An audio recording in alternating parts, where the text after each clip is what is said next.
the show. Hello, everyone. And then, so Jared, side conversation. Yeah, Do you want to take it? sure. I think It's the my people want, finest hour. yeah, I think the people want to hear your beautiful voice. Well, we'll let them be the judge of that, but we'll get into it. They're getting it one whether they like it or not. All right, so we're jumping right into it. Here we go. Welcome, everybody, to the Adaptable Business, episode 7. It's me, Jared, in the seat of power today. And depending on how good your resolution is, you can see my ego expanding by the second. It's going to be a good episode. Wow. You're regretting this decision already, Quinn? We'll see how it goes. Oh, yeah. It's going to be good. Joined, as always, by my wingmen, Quinn and John. How's it going, guys? Good. Yourself, buddy? Doing really good. Quinn? Excited about this one. Yeah. No, I've been looking forward to this, too. So the man of the hour is Connor Massimo from Pulse Physiotherapy in Peterborough, Ontario, Canada, up in my neck of the woods. I used to live in Peterborough for a couple of years. Connor, how's it going? Yeah, good guys. Thanks so much for having me on. I'm looking around the room here, and I don't know if I'm physically strong enough to be here. Hopefully, my mental capacity holds up, though. Absolutely. Well, I'm just glad somebody came in with less of a beard than me, because usually it's not good for me if I try. I call it a weird, because there's a lot of gaps, and it looks a lot like a 14-year-old trying to grow a beard. Well, that makes me want to see it even more now. So a bit of backstory for everybody. Connor has been very generously in the background working on something, a presentation to give to the Clinical Athlete Forum. He and I have been going back and forth about that. This goes back a few months, and it was going to be centered around building a successful business practice. Because Connor, how long have you been in practice for now? Yeah, just over 5 years ago, we opened the clinic. Right on. So we felt that giving some information to people who maybe had thought about opening their own clinic, but weren't quite sure exactly what goes into it, or maybe had become a little bit disillusioned with some of the places they've either worked at or done rotations at, it would be a useful thing just to show people, A, that it can be done, where you can build a successful business that adheres to a very strong code of ethics, of morals, and is really centered around meeting the needs of the community, of the people that it serves. That can be done, and that, these are the typical challenges and strategies that you might employ to get past them.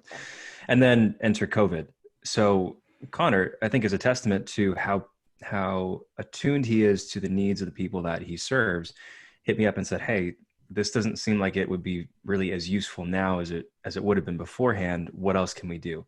And so he suggested that we set this up, and I was all on board. All of us were, because we unanimously think that this could be very useful and just very appropriate given the situation we find ourselves in. So Connor, thanks for being part of the process and coming up with this idea, man. Yeah, I think, I'm putting together a presentation for you guys and for the community about how to start a business. And if you're interested, here's A, B, and C steps that we took. And these are the mistakes that we made. And then I'm looking at the current climate thinking probably not too many people firing up a business right now. And if they are, good for them, stay at it. But maybe it wasn't the appropriate time to send off that presentation. So we'll save that one for a later day. Absolutely. So for people who aren't super familiar with you, which is probably unlikely because you guys have been crushing the social media game, which is obviously going to be a big part of our conversation here, but give a little background as far as who you are and what led you maybe to start Pulse with Adam, your business partner, and then what the ride has looked like so far. Yeah, thanks. So I am a physiotherapist from Peterborough, Ontario. This is where I grew up. We're kind of 2 hours northeast of Toronto would be the best reference, and kind of a mid-sized town, like 100,000 people. And this is where I grew up. And then I went to school in Hamilton, Ontario, a bit of a bigger place at McMaster University. And then quickly after came right back to Peterborough because I loved growing up here. I loved the size of the city. A lot of my family and my wife's family were still here. And then worked at an outpatient clinic for a few years, picked up a lot of things there, became good friends with Adam, my business partner. We had worked together there. And and kind of just up at his cottage around a campfire one night, just said, maybe we could do this on our own and spark something up, and here's some things that we like about where we are, and here's some things that we may do differently, and try to maybe serve the population in a bit of a different way. And so that was 5 years ago now. So we started up, the two of us and someone at our front desk in the reception area. And now, just pre-COVID, we were like a staff of 16 of us here at the clinic now. So we did a big expansion about 1.5 years ago to just kind of serve the people better. We didn't have a ton of physical gym space. So we were able to open up a big space and set up a couple squat racks and have some proper equipment in the clinic now. So we can work with, some of our higher level population and just anyone and everyone who wants to get lifting a little bit more. I think as part of our conversation originally, when we were talking about the presentation that you were working on, you had said something to the effect of, when you and Adam started, you really just jumped in, with both feet and figured it out as you went. Was that more or less the experience? Yeah, like neither of us had a single business course. We picked up a book that was called Business and Clinical Practice. I think is what it was called. So we literally just went chapter by chapter and took 6 months and wrote out a business plan and took it to the bank and just kind of crossed our fingers. And they said it was one of the most complete business plans they'd ever seen brought into them. So nice. They said it was better than a lot of the napkin presentations that they get. So we got some money and got a start. That's awesome.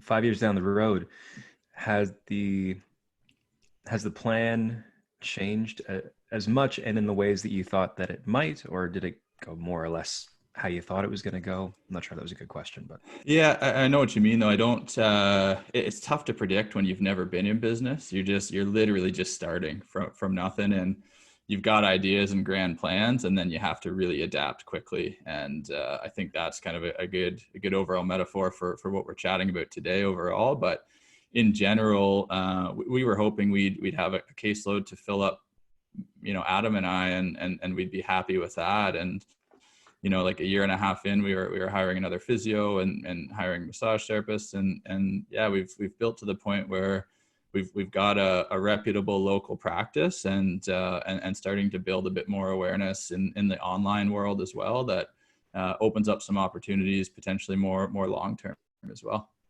Speaking of the online space, was that part of the business plan or how you envisioned serving the community from the start, or did that sort of develop organically for you? No, yeah, I had never really been interested in social media, like personally, really, like, had a Facebook page or whatever, like everyone in university, but wasn't super active on any social media. I guess I kind of fell into it a little bit more organically, in the sense that I started to see some other clinicians that I respected in the field out there on Instagram, putting out some good content, and then some others that I just thought were a little bit salesy and not maybe the way that I'd like to approach it. And just thought maybe I can take a little bit from both of those and weave my way into this and just start putting out some content and see if anyone's interested and go from there. People clearly are interested. Yeah, it's it's built up quite a bit over the last year, I guess I would say.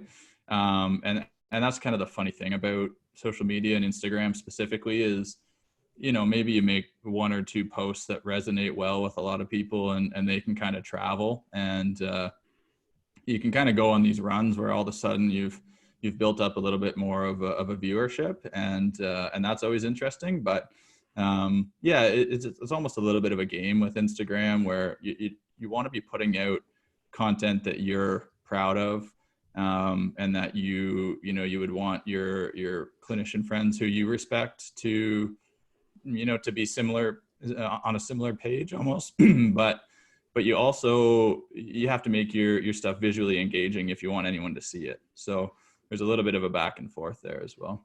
Absolutely.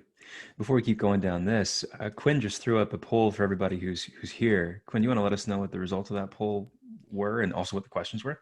Yeah, sure. We were asking if social media was a part of our attendees' business before this crisis, and it's about 50-50. A little bit, 55% said yes, but a good chunk of people said no, which is interesting. And then the second question was, do you still have questions or doubts in regards to your knowledge using social media? And 100% said yes. I still have doubts, and I'm in that camp too. Yeah, I still have doubts of my knowledge and how to leverage this thing, because it seems like it changes on the day to day. And then the last question was just kind of the demographic of who's in the house here. We've got about 70% clinicians. So, definitely people who are probably looking into this space. If they weren't trying to leverage social media before, they're probably seeing the benefit now. Right on. So that's actually, I think, a good segue into my next question for you, Connor. What do you think some of the biggest challenges are for health professionals who want to exist in the online space and make an impact and serve people? What do you figure on that? Yeah. I think one challenge initially that a lot of people reach out to me, just friends and other colleagues, and say, how do I start? Right? Like if they haven't started yet, and you start to look at, I know more of the physio world, so that's kind of the world I'll speak to, but you start to look at some accounts from other physios or physical therapists out there, and they've got this big viewership, and their content looks really produced, and they've got all the nice camera angles, and they got microphones, and you're like, holy, like, how do I even put out a post, and why would anyone think my post is relevant compared to that post? So I think a lot of people just get stuck at stage one, where they don't know how to put out that first post, or they have put out some posts and maybe they've kind of got a hybrid where it's like a personal account with their dogs and kids. And now they're like, how do I transition this? Should I switch it to a business page? Should I have two accounts? How do I just get a start here? And how do I almost compete in a sense, but not for competition's sake, but how do I look relevant compared to these clinicians and these people that are posting on Instagram that have been doing it for 3 or 4 years that really look polished now? Did you struggle with that initially yourself? Yeah, I think I still struggle with it, right? Like I still look at other accounts and I try not to be always comparing, the content I'm producing to everyone else, but that's just human nature. You're going to look at other people's stuff and say, oh, that looks cool. I like what they did there, or how they got that message across. So I think, yeah, it's just always a learning curve, right? There's a ton of accounts in the physio space that are, far more followed than ours. And I take bits and pieces from all of them and learn from them. And also there's a ton of accounts that are really good that have 500 followers, right? So it's not all about how many people are in your follower list. It's about how engaged you are with your community and how much feedback. So when I look at someone's Instagram, just out of curiosity, I'll look at, how many comments are you getting on a post, or how many people are sharing your post, or how many people are interested to tell their friend about something that you wrote, as opposed to just how many followers you have at the top of your page. Yeah, Connor, so that's the question, as you mentioned before, is like, where do I start? Well, I'll just ask you, because it's hard to tell other people where to start without knowing their situation. But if we just asked you, literally when the rubber met the road and you said, okay, I'm going to make a post, what was the goal? I'll stop there. Yeah. And just kind of let that evolve. So my initial goal was, there are patients of mine already who are on Instagram and are looking for information. So maybe I can put out some videos of just some common things that I would see in the clinic, and maybe some technique on how I might cue someone with that type of a movement or a routine, whether it be, some type of squat technique or some type of lift, or whether it's just a general low back, hip, range of motion, mobility type series, right? And that's kind of where I started. Is I bet there's some people locally that are already at our clinic that I give these types of movements to frequently. So maybe I'll just put them out there and say, if you ever want something, you can just refer back to that post, right? That was literally my goal at the start, was just, this is going to be a local thing. I have no aspirations of anyone from Toronto or the US by any means following my account, and not even thinking about that at all.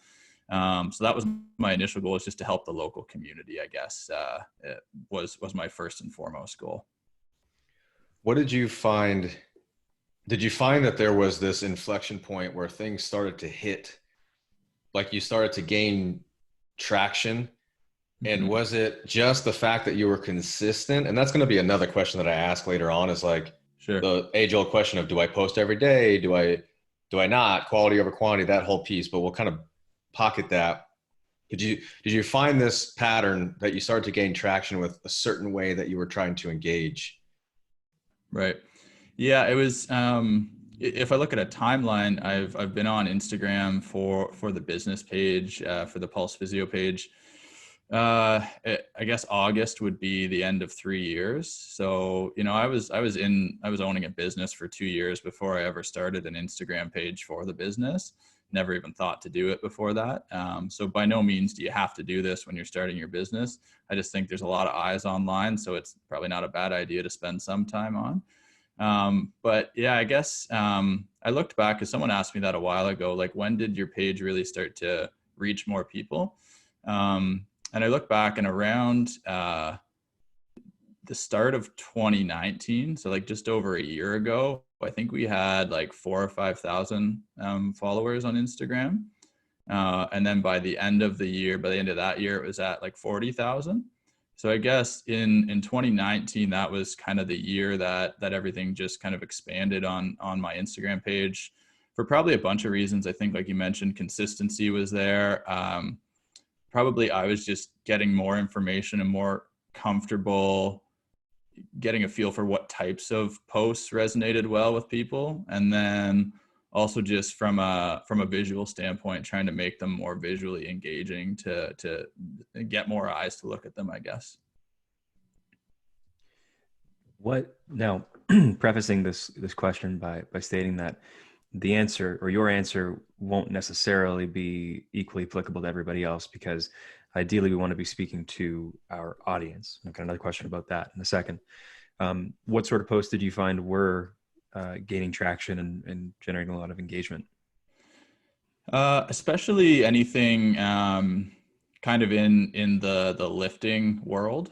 I think because it crosses a lot of platforms, right? So we can use a barbell squat in rehab, but also in powerlifting, and also in Olympic lifting, and also in CrossFit, and also in athletic training, right? So I think those, when I started to see more eyes from outside of, places that I recognized or communities that I recognized, they tended to fall into that kind of higher end athletic type post, I guess I would say. And I think that caters to more of the demographic that would already be on Instagram anyway. And if people are interested in health and fitness or strength and conditioning or in any of those types of fields, those are the people that are more likely on Instagram from a younger age demographic in that sense.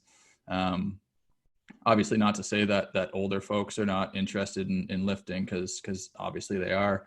But the ones that are on Instagram, and if they have those health and fitness goals, or if those are pages that they similarly follow already, that's when you might start to pop up on that explore page on Instagram for them, that everyone, scans every once in a while. And all of a sudden you've got a visually engaging post that they click on, and now they're into a bit of a rabbit hole of looking at some of your other posts, and you're getting some comments from a post you did 4 months ago. Like, how did someone find that post? And I think that's kind of how that happens a little bit more organically. The mysteries of the algorithm, eh? Yeah, it's always changing. It's always a mystery.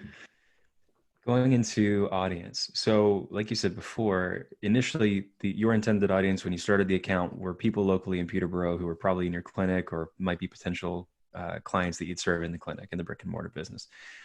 That it sounds like your audience has changed. It's expanded. You still have the local people that you're working with one-to-one, but now you've got more people. If someone doesn't necessarily know how they should go about trying to define their audience, be it a current audience or the audience that they want to be interacting with, how would you advise them there? You kind of, And this is something I didn't know anything about when I started the business. Like, it's like stuff that I learn as I go, right? But you kind of want to create that avatar, right? And you'll hear a lot about that in business and marketing worlds, right? Where you're trying to figure out who is the person that you're trying to reach, right? And even if it's not from a business standpoint, even if it's just from these are the people that I'm trying to reach for attention's sake on social media, or to try to grow a bit of a following. And I don't even own a business, but maybe one day I'll own a business and I'll leverage this group of people that already trust me. You've got to create that ideal person of who you think you're trying to reach, and then try to target your post to that person, right? And it's going to vary a little bit, and there's going to be some change and inflection and nuance to that, obviously. But if you've got in mind kind of every time you make a post that this is who I'm really trying to reach, I think that'll help you define your posts and narrow them down a little bit more, so it's not just this broad audience that you're shooting for. Well, I think that then goes into, I think you might have said it before, but it's not just about the number of followers, but it seems like you're trying to get after, you're trying to attract people who are genuinely interested in what you have to say and who find value in what you have to put out. Value is a word that, I don't know, historically it's, I don't know, I've got a big grudge or a long sordid history with that word, but as of late, or the last few months especially, it's taken on a new and I'd say a better meaning. And I'm understanding more and more of the necessity of assessing value that we can provide to people and that we derive from the things that we engage in. So it probably serves everybody better if you've got an audience of people who find value in what you're putting out, even if it's a smaller audience than, say, the next account on the gram who's got a bigger audience, but maybe they don't have that avatar or that ideal person or niche that they're shooting for. They might reach a bunch of people, but then the question might be, what is that really doing for the person posting and for the audience consuming it? Yeah, and I think a lot of the questions I get from other clinic owners and younger business owners are, how many people actually step in your door because you spend all that time on Instagram? And that's always a challenging number to assess. Like, what's your return on investment for spending, not money, because I don't do boosted posts or whatever, whatever that's called, where you put money and try to reach more people. I'm not about that world. But an ad. It's an ad, Connor. Jeez. It's an ad. That's what it's called. Yeah, that's the word I was looking for. So I don't post ads, I guess, on social media, I should say, as a rule. But generally, time is the resource that I'm spending when I post on social media, because these things don't just make themselves up. If you spent any time trying to create social media content, as I know you guys have, sometimes it takes a lot of thought and a lot of editing, and I got to write a caption, and is it worth it, right? And that's the question I get from a lot of other clinic owners is it worth it for me to do this? And my thought is yes, 100% yes, because it's not just about the physical people that are going to walk in your door. It's about, just growing relationships that you never would have had, right? I wouldn't be on this podcast webinar episode right now if not for social media, right? I wouldn't have, got in and become a mentor with the Level Up initiative if not for social media, right? Like, there's all these opportunities and people that I've met in the field because of this that allow you, it opens other doors for you. And it's not just about people walking into the brick and mortar business. So I think it's worth it in that sense. But also it's worth it if you enjoy doing it. Like, I actually like doing it, right? So I've kind of taken that on as a part of my role as a business owner. And Adam, my business partner, not a social media guy, hates it. Like, just got Instagram for the first time a few months ago, right? So he's not going to be posting on Instagram, and that's cool because he does other stuff that helps us run the business, right? At Serious Summers, for anyone who's interested. Yes, at Serious Summers. It's a good account. So yeah, I mean, it's something I enjoy doing, and I've liked reading and learning more about marketing in general, and just what people are going to have interest in, and that's kind of a role I've taken on. So I like doing it. So that's part of it as well. Real quick, you mentioned time being one of the things that you kind of exchange for this content creation. That seems to be a real barrier for entry for a lot of people. The thing you hear is like, just it takes so long. How has that changed for you? Have you gotten more efficient, or have you decided to spend more time and have better content or better production value? And how has that evolved over time for you? Yeah, I think it's always a bit of a trade-off. How high quality do you care to be in terms of how much time do you want to spend, or how interested are you in just getting out information that you think would be valuable to people? And there's definitely a trade-off somewhere in the middle that I'm always struggling to find that balance. I think, yes, I've gotten more efficient over a few years of doing it. I've figured out what apps I like and what ways to kind of work around things.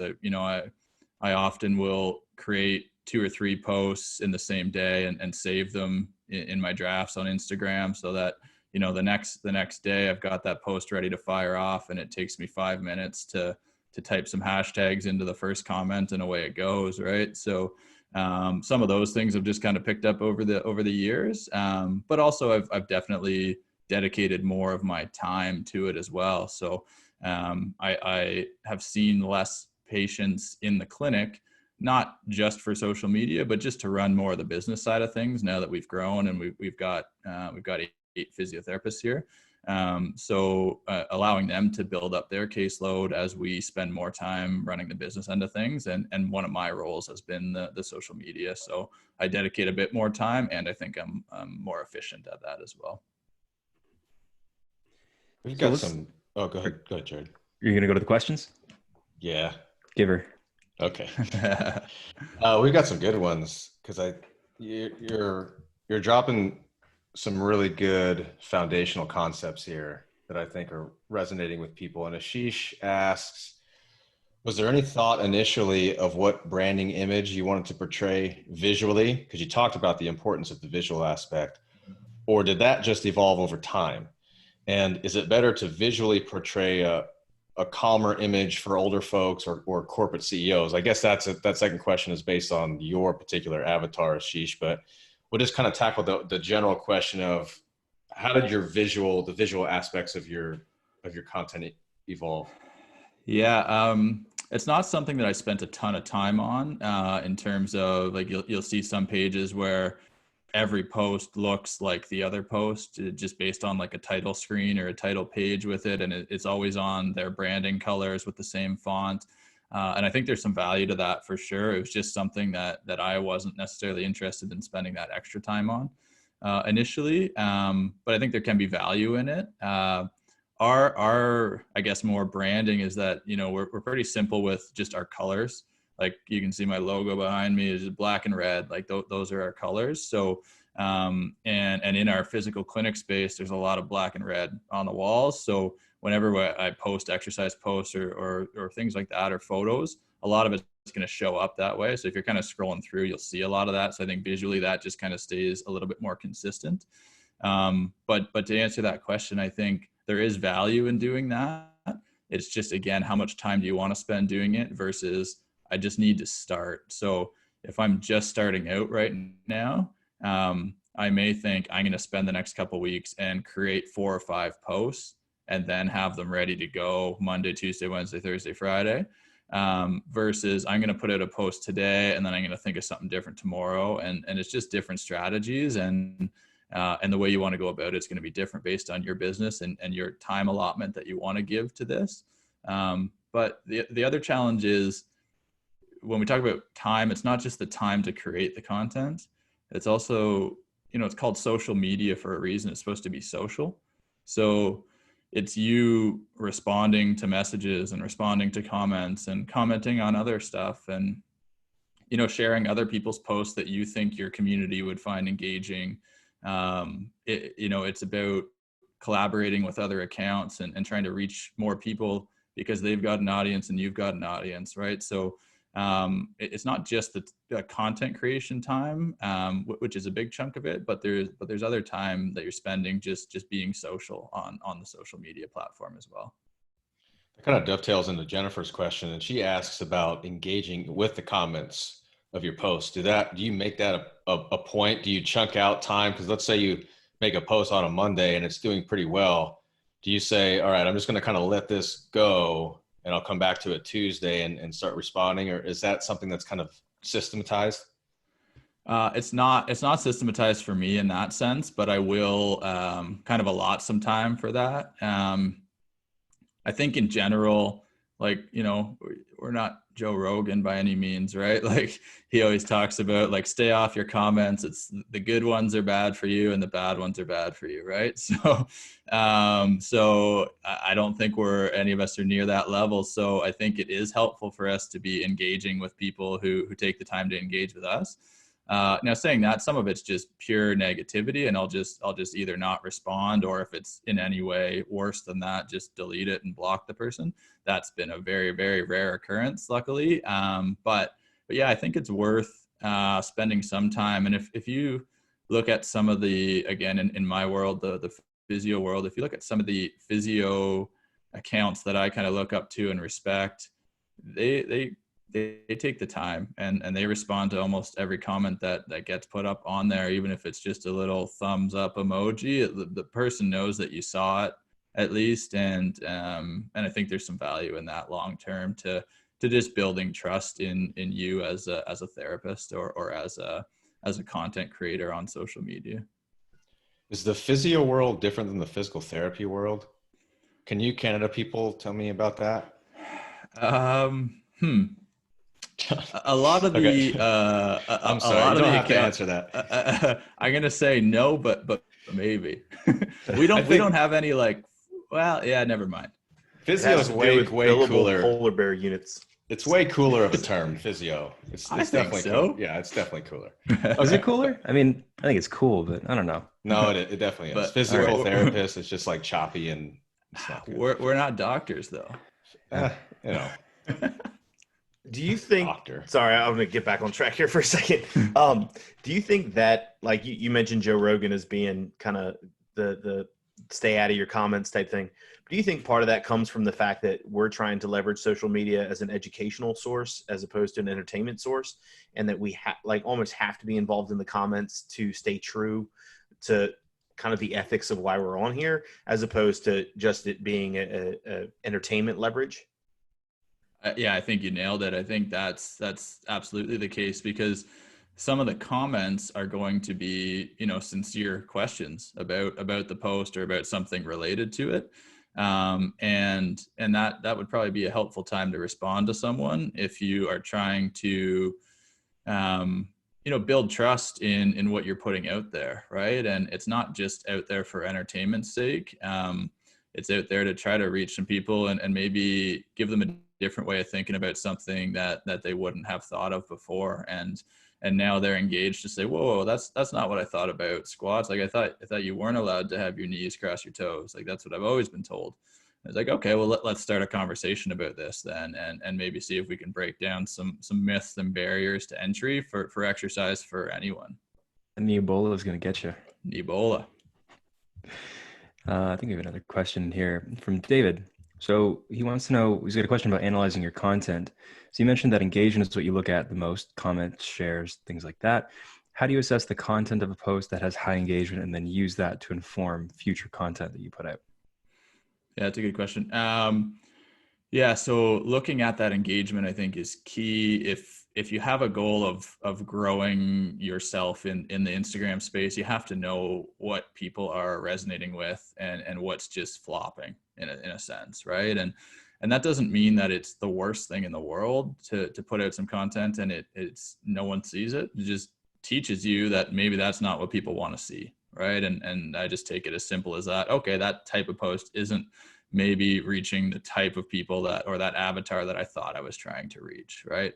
So on the ones, on the other hand, that do really well and reach a lot of people, you start to pick out things like, what was it about that? Was it the way that I designed a video? Was it the fact that I, you know, had this or that graphic? Like, what about that made it resonate with more people, or just get on more people's page, whether it be that explore page or one of their friends tagged them in it or shared it in their stories? What was it about that post? And starting to kind of, you know, self-reflect on what you're putting out there and trying to figure out, okay, if I want to see that positive growth, I need to do more posts that are in that realm there. Do you ever How pull? much Sorry, go ahead, John. how much do you get into the weeds? Because I mean, we're talking mainly about Instagram here. How Mm-hmm. much do you get into the weeds when it comes to the analytics of like a main page post versus a story post versus IGTV, direct messaging versus like comments, geotagging, hashtagging? Like you hear all the gurus, that's what they talk about. Like you got to geotag everything. Even if you're not in San Francisco, say you're in San Francisco. Right. Like how much do you get into the weeds for that? Or are you just looking at, I'm trying to put out content for this niche. I want them engaged. I'm going to track that, and that's it. And it's consistency. Yeah, I'd say more of the latter. I do look at things like, I think the biggest one in terms of like, is that post going to travel is, how many shares, like how many people genuinely wanted to take the time to share it with someone. How many people saved it, I think is an indicator, right? Like, you'll put out a certain post and it's like, oh, like 500 people saved that post. They must have, not only did it help them right now, but it helped them so much that they want to be able to see it again later and they want to have quick access to it. So I think those things are helpful, but those things don't take time, right? So like, I'm not diving into the weeds of all the crazy analytics. I'm just looking at some major metrics of like shares, saves, how many people saw it because of the hashtag, and how many maybe people saw it because of the explore page. Those are kind of the main ones that I'll look at. And I don't really spend any more time on it than that.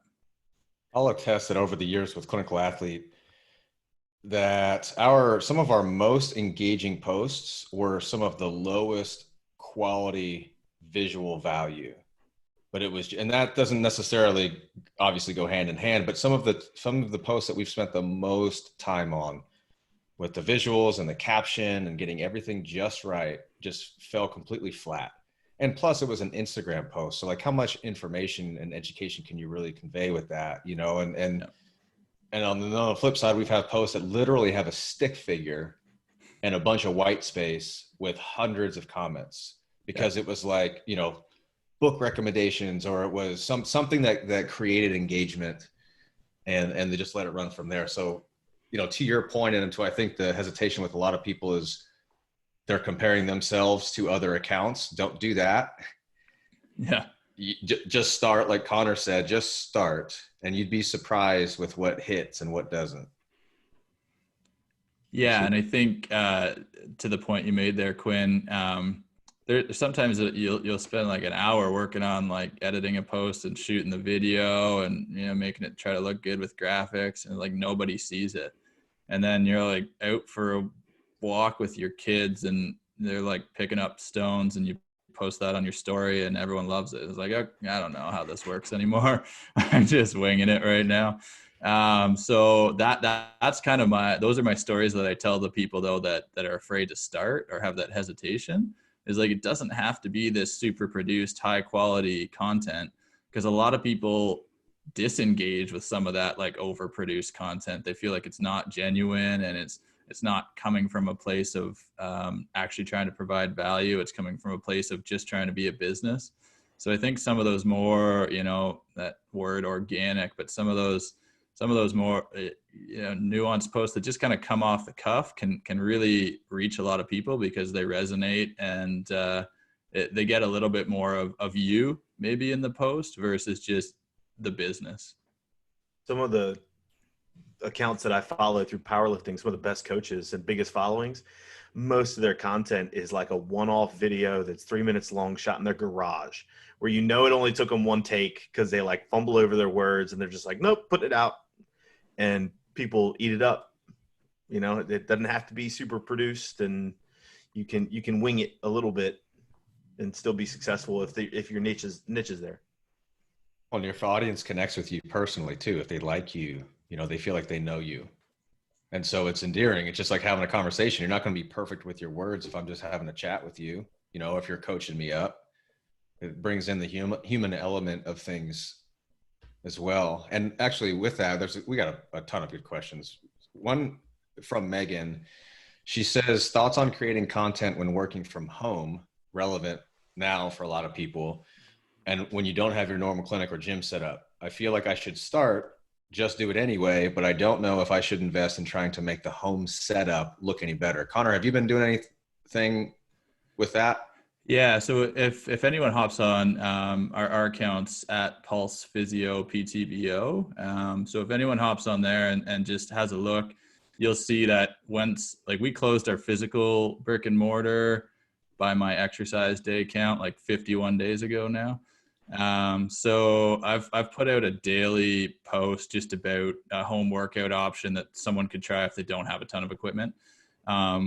Here's a secret that I'm going to give to the 6 listeners right now is that I have a full home gym, and I haven't made any of the posts in that home gym because I don't want people to hate me for having a full home gym. Well, too late. Yeah, All 3 of you bastards have a home gym, and I do not. I'm the only one. Yeah. So I specifically have shot everything in my living room using my couch. And no, I don't think you need to wait to get a more professional looking setup, because I think right now that those types of posts are going to even resonate more with people. And even moving forward, people love seeing people working out in their homes. It's just like, oh, I could actually do that. I'm not a gym person, but I have a yoga mat and I could do that. So yeah, go for it. We got David. He's out just because you got a home gym now. So I lost one. Lost one. R.I.P. Here's one from Nick Koo, good friend of mine, personal trainer up in Peterborough. Have you ever had to update an opinion because of a change in the research? And if you had to go through with a post of that nature, how do you retain integrity in your brand? Yeah, that's a good question. I've had a couple posts that I've put out and maybe not thought about all the angles. Hey, Nick, by the way. And then had someone reach out to me, which I always recommend. Like, if you see someone that's posting something like, I don't know about that, and you're genuinely trying to be helpful to them, you're not just trying to be negative, just send them a direct message. Like, if they're on Instagram regularly, they're going to see that message and hopefully they get back to you.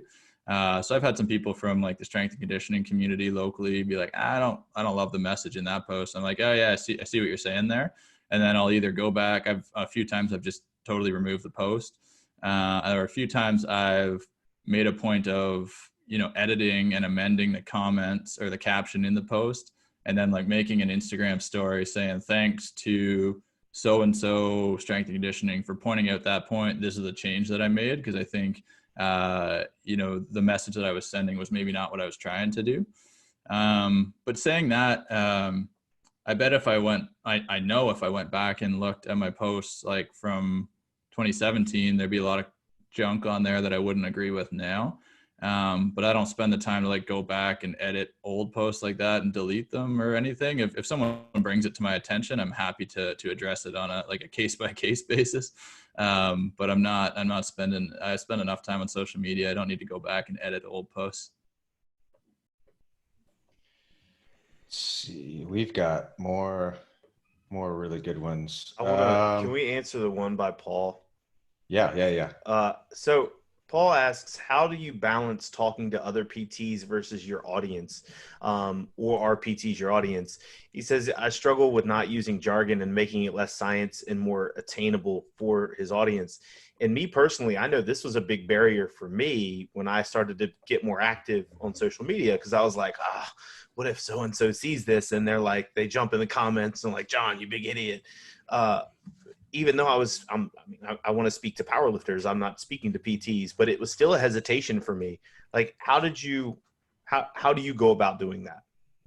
Yeah, it's still a juggling act for sure. I would say the people that I'm trying to speak to almost always would be your general population, as opposed to, there's a lot of great physio accounts that really try to blend that world.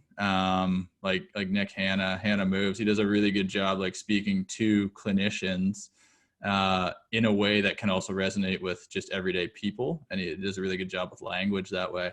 I try to get my language to a point where, I think that any of my buddies could read it and figure out what I was getting at. that aren't in the physio world or the health or medical world at all. But I also don't try to like overly dumb it down, and because I see some of those accounts too where it almost looks like you're not respecting your audience because you're using some terminology that's like really it's just not science-based at all, right? So I try not to do that. I try to stay away from like the, same day, here's what the person looked like when they walked in and here's what they look like now when they're walking out, like those kind of, miracle posts, I call them, because I don't love that message, obviously. And I've done a few like before and after posts. Like I actually did one a few weeks ago because I thought it was cool, and it blended into the virtual physio world, which is, we've transitioned our business to fully virtual right now. And I had a client that I had originally posted her as a case study the first day she came into the clinic, because young, healthy, lifts weights 4 or 5 days a week. I had a significant hamstring tear 5 years ago, and then an ACL tear on the same side 2 years later, which isn't shocking. But like physically you can see like a big ball in her hamstring. So I was like, oh, that's cool. I'm going to post that, and like, this is day one and we'll see how it goes. So I did like a follow-up post with her just videoing the screen virtually and saying like, this is someone that's, dealt with this struggle of, we're now doing virtual PT versus in person. And here's what she can do now versus 8 weeks ago when I originally assessed her. It was, people love that post. It was like, okay, that's a real life example of how virtual physio is still helping people. But I'm not doing a same day, this is what I can do post. On that point, do you go through the trouble of getting people to sign a release before you post cases? I've heard people advise it's a good idea, but what do you do? I don't. I never have. I get verbal consent, and I'll write it in their note for that day. Consented to to posting on Instagram or whatever it may be, and just keep it simple. I really, whenever I'm posting something of a patient that's in the clinic, I really try to get a feel for someone that would be interested in that at all before I even bring it up. And it's usually the people that are younger that found us via Instagram, and they think it's cool that they're on the Instagram, and I'm not pressuring anyone to do that by any means. I only ask if I think they're really into that world and that they'd be cool with it. So, but yeah, I don't know, to be honest, if I should start. I've heard people kind of go back and forth on that, but I just put in my note that they consented verbally. Put in the note, did it for the gram. Yes. We've got some on that physio for the gram. Jennifer and Jorge have questions that kind of tie in, and they go into scheduling this time into your day as work and or play. So Jorge asks, how often do you plan to post per week, per month? Do you specifically cut out time in your 9 to 5 to make these posts? And then I'll kind of follow up. Jennifer asks, differentiating between posting for work and just kind of using social media as an outlet, on your own time, almost like just entertainment, watching TV. The reason she asks is because she originally had Instagram for business and then found herself an hour later just mindlessly scrolling through. So how do you balance the work versus play on social media? Yeah, you can get into the weeds on that a little bit, right? Where you started doing a post for your business and now you're watching cat videos. That can definitely happen. So I try to, I say I try because it's a struggle for sure. I try to carve out time where that's the time for my Instagram, and that's the time that I'm going to be on it for the business. How often do I post? I follow kind of that like Instagram rule where I try to post something every day. I don't beat myself up if I don't post something every day. Like it's not the end of my world by any means. But I've listened to different people speak on this, and I've read a lot about it, and it's like posting once a day, although it seems like a lot, like I think some people hesitate where they think they're going to be annoying. Like, you don't want to be that business that's sending people emails every day. So I think people fall into that trap where they're like, I don't want to annoy people on Instagram. And the difference between that and emails is kind of like the unsubscribe button in the emails. Like if they're really annoyed, they'll just unfollow you. So don't worry about posting too much. And the other side of it is usually, like, if you read the numbers on it, it's something like 4 to 8%, depending on what you read, of the people that already follow you will see that post. It's like a very small number of your followers will actually see the post that you put on. So you posting every day doesn't come up every day on their page unless they're super engaged with you and they're commenting all the time. It's more likely in those kind of algorithms to come up more for them. But there's a lot of people that would never see one of your posts in a week as they're just scrolling through their page. So that's my kind of rule, is I try to post something every day, and, you know, a couple stories, 2 or 3 stories, just of something either related or unrelated, just to let people see a little bit more of the personal side of you as well. Going to the follower count again, and with your comparison to say the mailing list subscribers, I think maybe it's not the case for everybody, but I think some of us might have a little bit of difficulty in not tying some element of self-worth or identity to that number. And it's taken some time. It's still a work in progress for me to not look at my follower count and see that one person unfollowed and think, shit, I messed it up, guys. What did I do? Yeah, it's it. It's become a little bit more of an internal conversation with myself, saying that that's probably for the best for them and for me, because they're probably not my ideal avatar or audience, especially as I hone in more on what that is. So that turnover seems like it's part of the game. Yeah, like I kind of fell into that trap probably a year or 2 ago when I started to kind of pick up a little bit of steam on Instagram. I was like, oh, 5 people unfollowed me that day. What did I post that day? And then just as an example now, if I look at those numbers, I usually get like 40 to 50 a day that unfollow me. And that's just like, it is what it is, right? But then I'll get 70 or 80 that follow me, and it's the same day, right? So, I mean, whatever, there's going to be people that used to like what you put out and now they don't like it, or they're tired of it, or they liked it for one post that you did and now the other posts aren't like that, so they're not interested anymore, and they'll just kind of weed themselves out. So now I don't worry about it at all. I just carry on. Kristen asked a really good question. I'm interested in this one, and interested in your thoughts, Connor. She asks, by sharing exercises and at-home rehab ideas, are you potentially lessening the amount of foot traffic into the clinic or just in your business in general? Mm-hmm. Because those people are now helping themselves at home and they've now got all of your ideas and brain, and they don't need you anymore. Yeah. No, that's a good question. It's one I get a lot. A lot of clinicians will say, like, you give away everything. Like, why are you giving away all of this information?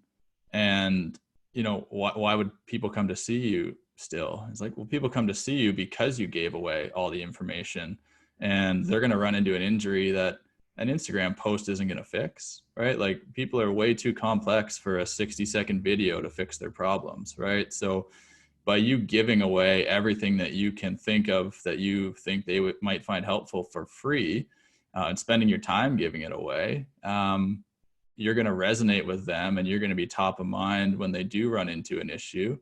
And also, I think you're building that message of, we want people to try to be self-sufficient. Like, I'm happy if somehow my 30-second Instagram post helped you not go see a physio. That's amazing. It's probably unlikely. But if you felt empowered to move a bit and work through that case of back pain on your own instead of going to see someone, I think that's even better. So I really don't worry about that at all. I just think give away everything you know for free, and people will respect that. Well, and Kristen, think about yourself, because this is how I conceptualize this question. Is, let's say Connor put his entire 4-week social media course on his Instagram, but he did it in little like chunks on his posts.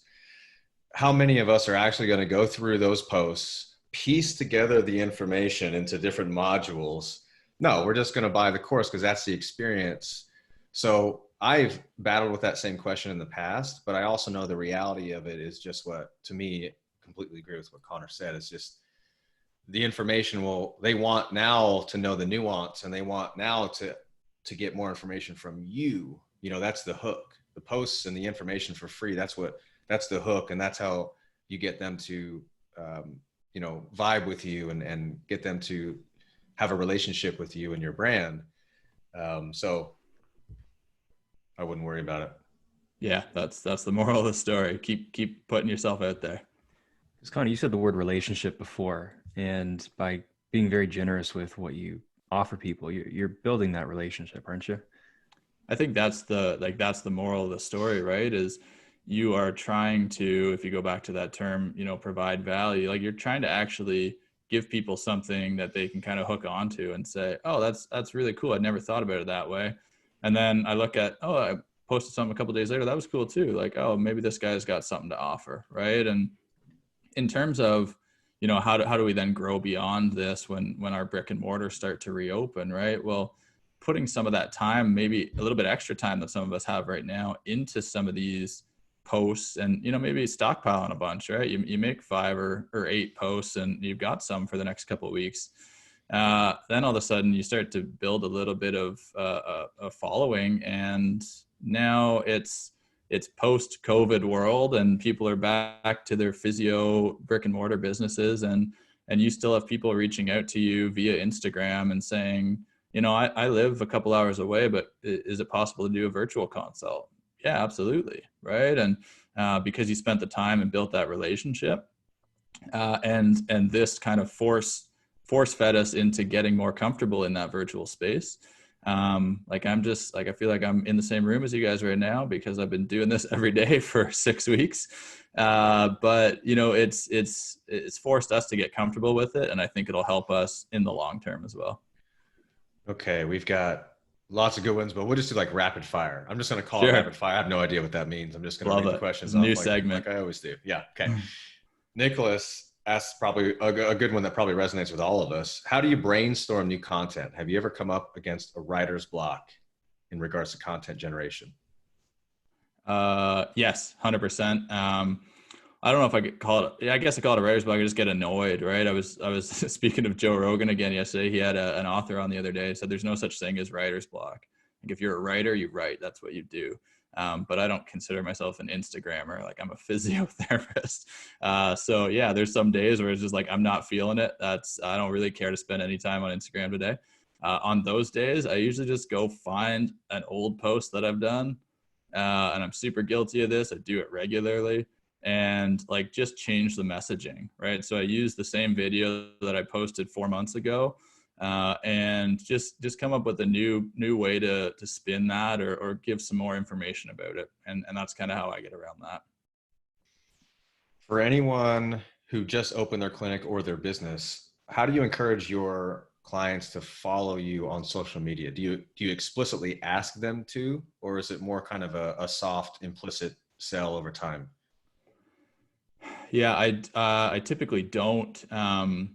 It's funny actually, because I've had a few clients recently this year that all of a sudden they found us on social media, but they're already a patient. They're like, oh shit, you have 40,000 followers. I'm like, oh, I guess you didn't find us through there. Okay, that's good to know.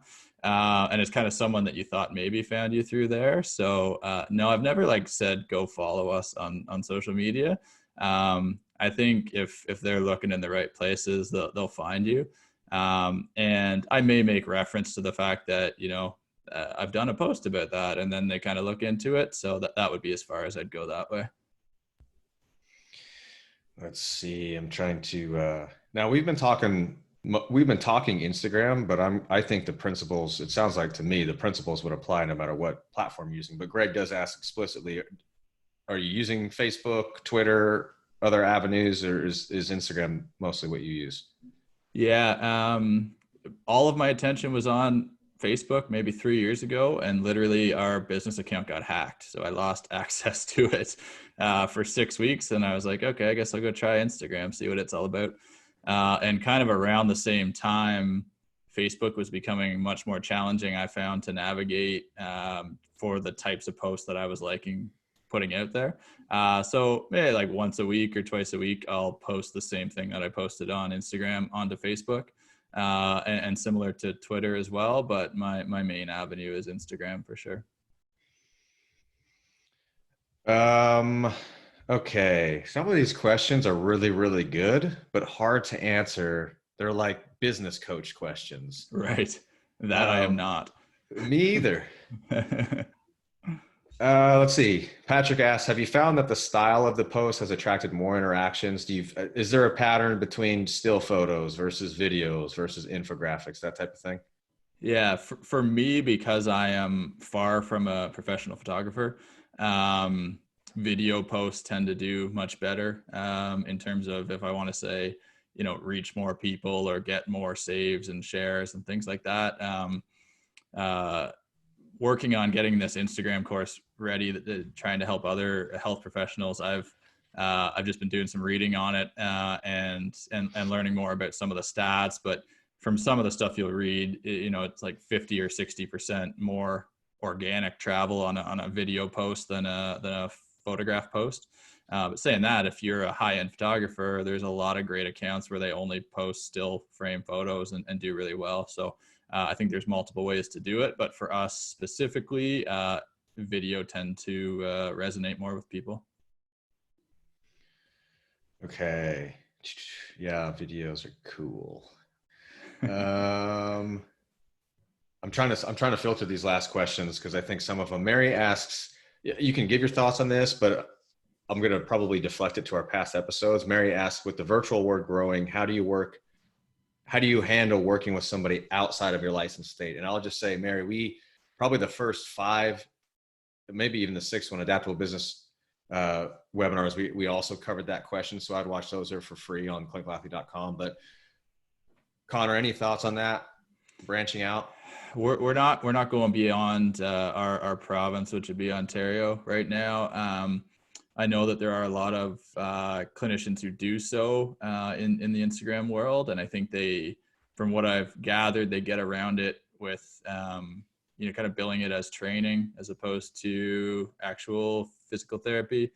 I haven't wanted to dive into the weeds on that, so I'm just sticking with the legalities for now. Yeah, it comes down to, as we've learned in the Honey Badger project, you have to assess your own risk profile. So that's a question you have to ask yourself, and how much risk are you willing to take on, with that. But these principles, it doesn't matter. Like these principles that we've talked about would apply either way. Yeah, absolutely. Okay, there's a question about dorsiflexion. Hold on. John, Jared, do you see any questions that resonated with you? So we have the Ashley asked, she said, do you think it's necessary to have a website attached to your Instagram? Just from my personal perspective, I don't think so. From a branding perspective, and if you're trying to get information out there, you can get lead generation from Instagram. You don't have to have a landing page or something that's an actual website. There's a bunch of different ways you can go about doing that, looking at ClickFunnels and a couple other things. But starting off with an Instagram and getting your message out there, you can do quite a bit just through the direct messaging and comment section. 100%. There's a ton of people that you can reach. That's where everyone's attention is right now. So you can reach a ton of people for no money, just your time that you're putting in initially, and then you start to develop more of a brick and mortar business, and you feel like, okay, it's gonna help my brand or help me grow to be on Google searches as well and more. Have a more solid landing page, then at that point you can always go back and link it through. But it wouldn't be a hold up to getting started for me, that's for sure. No, the least confusion you can inject into the system, like if it's a hoop from my Instagram to a link tree to my website to another thing, like it's just it creates more places where they can get confused. Like if you can just address it right through your Instagram, you're probably going to be okay. Especially when you're first starting out, you probably don't need anything super complex. 100%. I get a ton of direct messages in Instagram that I just respond directly to and book people into the brick and mortar clinic right from there. Yep. Dorian's got a question. Do you recommend branding yourself or branding your interest/passion? So for instance, do I start as Danik DPT or at the basketball physio? Right. Really depends, right? How much you want to carve out a niche for yourself, right? Like It's, if you're the basketball physio, maybe if you're a soccer player, you're not clicking on the basketball physio, right? So you got to think about those things in terms of how specific do you want your following, or do you want your audience to be in social media? I think more and more people are using just their names, and I think that's great. I've always, like, we started it as a business page, and I'm the only one that's ever on it, but I've always just kept it as our business name. That's just the way I've done it.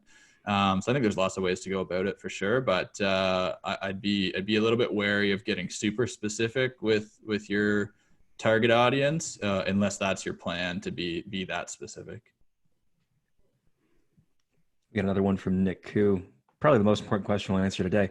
Did Connor ever wear weightlifting shoes while snatching, or did his superior dorsiflexion reign supreme? Yeah, so little Quinn will be quite embarrassed for me, I think, but I had a introduction to weightlifting with a local weightlifting coach at the start of the year, and I went head to head with a powerlifter, a female powerlifter in my clinic who squats over 400. And I do not squat over 400. So she had the strength. Absolutely. Christine, shout out. I arguably I grew up as a baseball catcher. So I've got the dorsiflexion. I've got that range of motion. So it was a battle. I got there. I took it down. But no, I never put on weightlifting shoes because I wasn't nearly lifting enough weight to excuse putting on weightlifting shoes. They will make you lift the weight. The weightlifting shoes are magic. I know. That's, I just, for the level I was at, I didn't think they were necessary. Do you think that your dorsiflexion is also what led to your slackline prowess so far? Oh, I don't know. I picked up a slackline last year and it's a ton of fun. Steep learning curve. I love it. It's fun. All right. So there's two more questions that kind of blend together that I'd like to kind of dive into just a little bit here. Jennifer asked, do you address the psychological aspect of injury in your posts? For example, helping people learn about their pain and coping strategies. And then Sean asks, do you ever find that you get almost like a backfire effect from people interacting with your Instagram? Almost like, well, I tried your exercises and they didn't work, so physiotherapy didn't work for me. And how do you address those types of topics? So the first one, yeah, I try to delve into that, understanding of pain in a lot of, it may not be directly like this is a pain science post, right? But I'm trying to use wording to keep that in mind, right? And trying to, as much as I can, build confidence in people that they can help themselves get better. So that's how I kind of pepper that into my content. And then what was the second piece? Oh, it was the backfire. I don't think so, because I've never put out a post, and I know they're very popular and I'm not knocking them, but it's just not my style to say like, this is a post for Achilles tendinopathy. I have not gone that route. I kind of get more into like, this is an option to strengthen your calf muscle group, right? So I'm not like saying, if you have this condition, do these exercises and that will make you better. So I try to not insinuate that that's what I'm going for. So I don't necessarily think that there's a lot of backfire, because I try to stay away from specifically addressing certain issues, right? And I don't even, I may say, do a post on like general low back pain, but by no means am I suggesting that this information is all you need to recover from your episode of back pain, right? So maybe that does happen and I just haven't been looking out for it, but I haven't noticed anything obvious in that sense. And I think that's kind of the risk of being involved in social media. Sometimes you're just not you're not going to necessarily know that happens. So absolutely, well, could be some of the 40 people that unfollow me every day. I mean, how many people are you going to help who wouldn't have otherwise been helped versus that other number? And I feel like the demographic that's looking at a post and then saying, oh, well, that just doesn't help. And they're probably one of those, maybe in the strength and conditioning world would be considered like program hoppers, where they're just looking for that magic fix and are maybe not ready to hear what needs to be said anyway. and maybe they come back sometime in the future, you know, and you're not going to please everyone. Absolutely. So we've got one more question, but I'm not sure I actually understand it. And I'll read it. It's from Jim, and asks, question for a business owner: for anyone considering or already creating your own personal brand, is that beneficial for an owner to absorb that following / relationship? Would that impact an application / job hire? Oh, if what they're getting at is, so if what the question's getting at, and maybe it's not, but what I understand that to mean is, I'm a clinic owner. If I'm hiring a new physiotherapist to come work at my clinic, am I going to look at that person on social media to see if they already have a social media page? And the answer would be yes, because I've done it, just being completely honest. And that doesn't mean that if you don't already have a physio social media page, I'm not hiring you, because I don't think anyone that I've hired already has one. But yeah, I'm poking around to see, and maybe that brings you some value to your next job interview, where, you know, I've got a following on Instagram of my personal physio account of 6,000 people, and everything else lines up that you and the other candidates are all equally qualified, and maybe that's something that differentiates you. So if that's what they were going for, then me as a business owner, I do look at that, but everyone that I've hired hasn't already had a business page or a physio account. So and that's the other thing about talking about all this that I just want to say clearly, is that by no means do you need to have Instagram if you're a physiotherapist. Like, that is not a thing, right? Like, it's something I choose to do. I have amazing colleagues and friends that have no interest, and that doesn't make them any better or worse at physio, right? This is a way that I try to reach some people, and I find value in it, and I enjoy doing it. But don't feel like, if you have no interest, then just don't dive into it, because it does take time and it does take some commitment if you want to see any kind of return from it. I think the flip side of that question too is, what if somebody came in with like a huge following? Like, if I was a business owner and Sam came with his, you know, nearly 1 million followers, and, you know, as a business owner, you have to look at that as, I mean, this is basically a separate brand coming in and willing to help, you know, work and build a business. There's risk involved with that as well, because that person's also likely to probably start their own thing and walk away. But that's something, as a business owner, you have to risk. You have to weigh the risk versus reward, and that's going to come up to you and that individual, and what you can put together as an employer and an employee. Can you absorb it? Probably not. But could you leverage it if they're willing? Yeah, absolutely. Yeah, 100%. I mean, we haven't run into that scenario, but that would be an interesting thing, because like you said, you essentially know implicitly that person is on a stepping stone to starting their own business. And do you want to be part of that? And do you feel like their brand is going to align with yours? Those would be things to dive into on a case-by-case basis. I've got one more question for you, just a brass tacks, because I get the question, and I know that people are going to wonder, what's your current application package?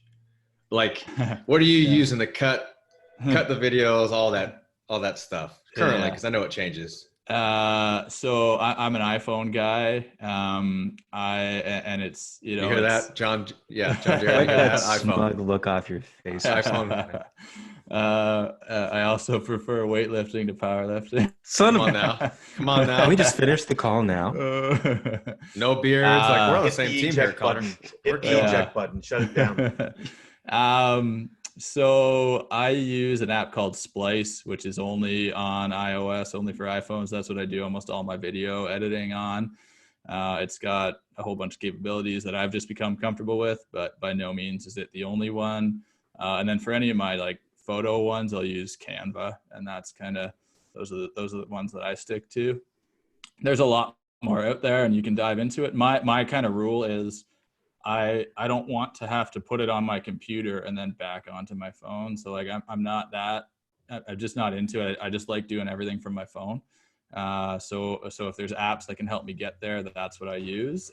And I know there's you can get the production value way, way, way above what we put out by doing proper editing on a computer and using actual cameras. But again, I don't think those need to be barriers to entry, because like you mentioned, some of the best accounts have grainy videos with some dude in his garage, right? And I don't know, if you think back, like whether you resonate with them or not, if you think back to like Kelly Starr at like 10 years ago, is like him and his daughter's bouncing around and he's got a lacrosse ball and he's just looking all amped up. And he built this huge brand out of his garage gym with like really poor quality videos, but he was super consistent and people resonated with the message. So I wouldn't spend all your time editing. I would just try and get stuff out there. For Android users, Viva Video is great for video editing. And then I use an application called Story Cutter, where you can do your actual filming and not have to hold the Instagram button down. And it'll automatically cut it into 15-second segments, and then you just drop them into your story as well. And I'm with you, Connor. I just keep it simple. Don't have to go nuts. Nope. Well, I think we can bring this in for a landing. And normally at the end of, say, podcast episodes, we like to end on, actionable things. That's been this entire episode of Adaptable Business. So for everyone who's watching now and will watch it in the future, watch this all again, watch it twice, watch it 3 times, just because there's a lot there. Speaking personally, one of the reasons that I was really excited about this is because I knew I was going to come away with some things that I can start to apply myself. I'd wager that statement probably holds for all of us here and everyone who will watch in the future. So on behalf of all of us, Connor, thanks so much, man. Yeah. Thanks so much for having me, guys. I would say if there's one thing, if you're hesitating, just don't hesitate anymore. Just get that first post out there, and then you're going to start rolling from there and just start building off of that. So that's what I'd say is just get yourself out there. Yeah, Connor, is your Instagram course still open? Yeah. So it starts tomorrow. So we're open for some last minute entries. So it's going to be a 4-week course, 8:30 p.m. on Wednesday nights for the month of May. And that's Eastern time, 8:30 p.m. and $129 Canadian. So like $20 American basically. and that'll get you in the course. So it'll be a Zoom meeting that's run by me, once a week. And there's a game plan for each meeting. And then I send some notes after as a follow-up. And then I'm going to take a look at everyone that signs up. I'm going to take a look at their account individually and see if I can kind of do a little audit and give them some personalized recommendations. So yeah, for $20 American, it's not bad. It's huge value, guys. Yeah, I was going to say, talk about value. I mean, the audit alone is probably huge. Absolutely. And I have no trouble saying that, even though, Connor, my relationship with you is now strained, given that you defected to Team iPhone and no beard. But our Canadian patriotism is going to hold us together. So you want to sing "Oh Canada" real quick and like no, that I will not. A couple sorries. That's behind the paywall, John. Awesome. Well, Paul says, where's this course? Where can he access your Instagram? Just reach out to me here. Hold on a second. I think have you learned nothing? Just kidding, buddy. There's my Instagram handle on the chat. Reach out to me by direct message today, and I'll fire you off the email with the sign up sheet for that. There you go. Check it out, guys. It's going to be good stuff. Quinn, John, thank you as always. Thanks for leading, buddy. And Connor, this was great.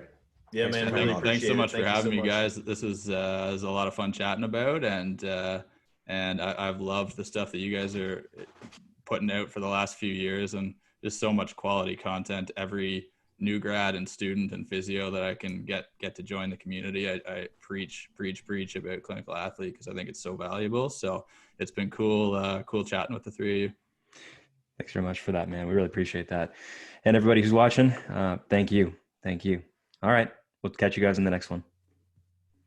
Hello.